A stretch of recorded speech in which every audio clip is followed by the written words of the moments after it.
안녕하세요. 인생글귀입니다. 70이 넘으면 그때부터 인생은 많은 것이 달라집니다. 생각했던 것보다 훨씬 조용해지고 무언가를 더 가지는 일보다 하나씩 잃어가는 일이 익숙해지기 시작하죠.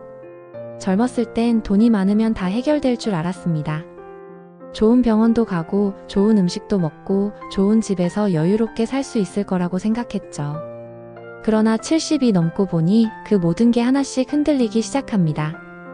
돈으로도 해결 안 되는 일들이 생기고 그게 점점 늘어갑니다. 오늘은 그 이야기를 하려 합니다. 돈이 많아도 안 되는 것들에 대해서요. 그렇다면 조금이라도 젊었을 때 우리가 준비해야 할 것들에 대한 이야기를 지금부터 진솔하게 전해볼게요. 지금부터 들려드릴 이야기는 그간 만났던 분들의 이야기와 실제 사례자들의 인터뷰를 종합해 5가지 파트로 분류해 재구성한 내용입니다. 첫째, 돈으로 살 수 없는 건강. 70대 초반에 수백억 자산을 가진 분이 계셨습니다. 집은 강남 한복판, 병실은 서울대 병원 VIP실. 간병인이 3교대로 붙어 있고 식단은 철저하게 관리됐습니다. 돈으로 누릴 수 있는 건 모두 누리며 살고 계신 분이었지만 정작 그분이 하신 말씀은 이랬습니다. 다 필요 없어. 그냥 혼자 화장실만 갈 수 있었으면 좋겠어. 이 어르신은 평생 사업만 하며 살았대요. 아프면 참고 몸이 보내는 신호는 무시했죠. 바쁘다는 말로 건강을 밀었고 괜찮겠지라는 말로 검진을 지나치셨다고 합니다. 그 결과 그 많은 돈으로도 되돌릴 수 없는 몸 하나만 남게 되었죠. 다리는 힘을 잃고 손은 떨리고 식사는 제대로 할 수가 없고 지금은 누군가의 손을 빌려 겨우 하루를 버티는 중입니다. 돈은 많지만 자유는 없었습니다. 그건 그분이 40대와 50대 어떻게 살았느냐의 결과였죠. 둘째, 자식이 있어도 외로운 이유. 사람들은 말합니다. 그래도 자식은 있어야 외롭지 않지. 돈 없어도 자식만 잘 되면 그걸로 됐지 뭘 더 바래. 하지만 70이 넘고 나면 그 말이 조금 다르게 들립니다. 자식이 있어도 마음이 허전한 건 왜일까요? 자식이 내 옆에 없는 시간이 너무 길어져서 그런 것 같습니다. 물론 자식들이 잘못한 건 아닙니다. 그들도 각자의 삶을 살아내느라 정말 최선을 다하고 있거든요. 직장 일에 치이고 아이들 키우고 대출 갚고 한 달이 어떻게 지나가는지도 모르고 사니까요. 그래서 부모님께 가야지 하면서도 못 가고 전화해야지 하면서도 하루가 금방 지나가 버리죠. 하지만 그 빈자리는 부모님 마음속에서 천천히 커집니다.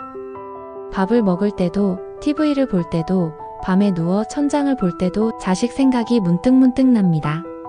그리고 어느 순간 깨닫게 됩니다. 아, 이젠 연락하기도 조심스럽구나. 어떤 어르신은 휴대폰 문자 앱을 켰다 껐다 수십 번을 반복하셨어요. 짧은 안부 문자 하나 보내는데 한참을 고민하신 거죠. 많이 바쁘냐? 그게 시작이자 끝인 메시지. 자식이 있다는 건 세상에 나를 생각해줄 사람이 있다는 말이기도 하지만 그 사람이 너무 멀리 있으면 그 존재조차 흐려지곤 합니다. 그리고 그게 사람을 더 외롭게 만듭니다.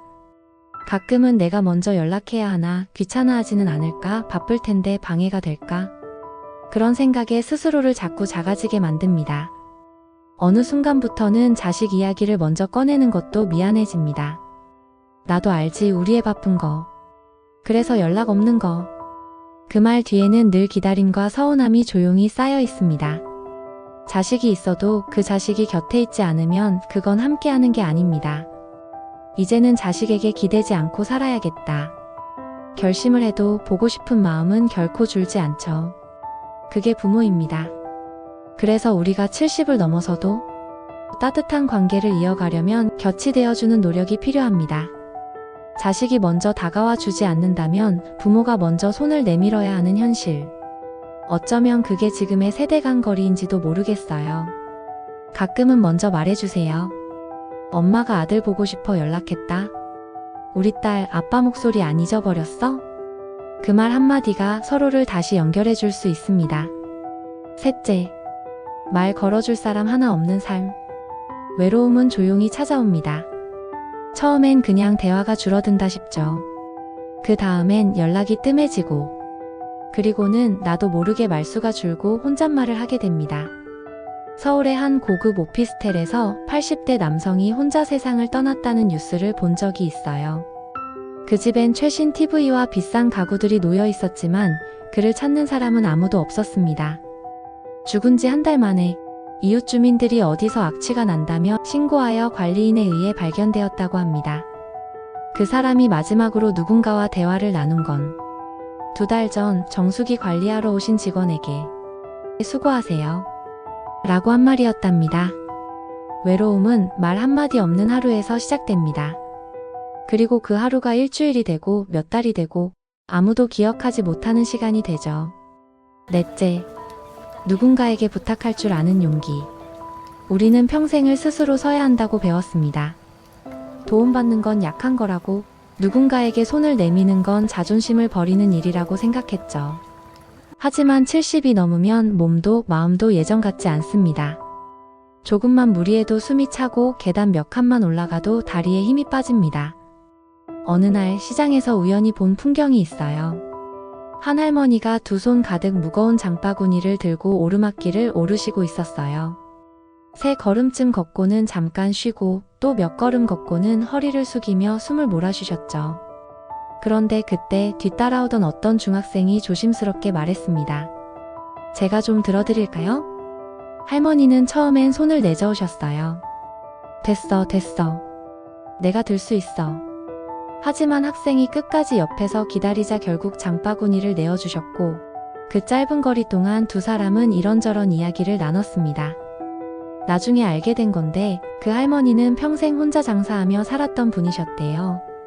도움받는 게 익숙하지 않아서 무거운 것도 아픈 것도 늘 참는 걸 먼저 배워온 분이셨던 거죠.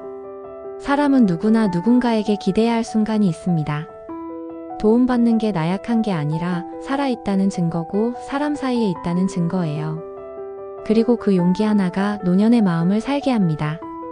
5째, 지금 준비해야 할 것들. 노후는 하루아침에 오지 않습니다.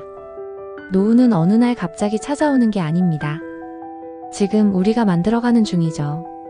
그래서 지금 이 순간 작은 것부터 바꿔나가야 합니다. 매일 30분 걷는 습관. 누군가에게 먼저 안부를 묻는 용기, 혼자 밥 먹지 않으려는 노력, 몸이 보내는 신호에 귀 기울이는 마음, 그리고 내가 어떤 노년을 살고 싶은지 상상해보는 시간. 이런 것들을 지금부터 만들어가야 진짜로 괜찮은 노년이 됩니다.